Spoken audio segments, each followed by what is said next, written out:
ನಮಸ್ಕಾರ, ಬಸವ ಟೈಮ್ಸ್ಗೆ ಸ್ವಾಗತ. ಮೊದಲು ಸಿದ್ಧವಾಗುತ್ತಿದೆ ಆಲ್ಮಟ್ಟಿ ಜಲಾಶಯದ ಎತ್ತರವನ್ನು ಹೆಚ್ಚಿಸುವ ಮಹತ್ವಾಕಾಂಕ್ಷೆಯ ಯೋಜನೆ.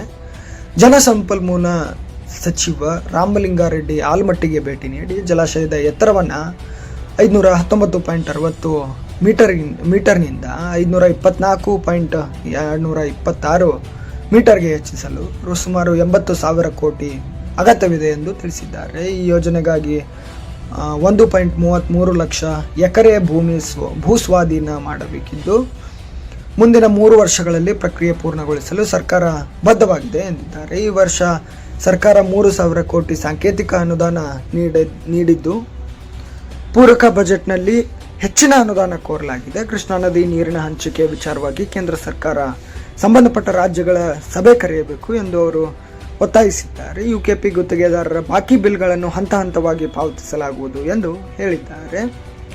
ಮುಂಗಾರು ನೀರಾವರಿಗಾಗಿ 60 TMC ನೀರು ಅಗತ್ಯವಿದ್ದು ಸದ್ಯಕ್ಕೆ ಕುಡಿಯುವ ನೀರಿಗಾಗಿ ಮಾತ್ರ ಕಾಲುವೆಗೆ ನೀರು ಬಿಡಲಾಗಿದೆ ಎಂದು ಸಚಿವರು ಸ್ಪಷ್ಟಪಡಿಸಿದ್ದಾರೆ.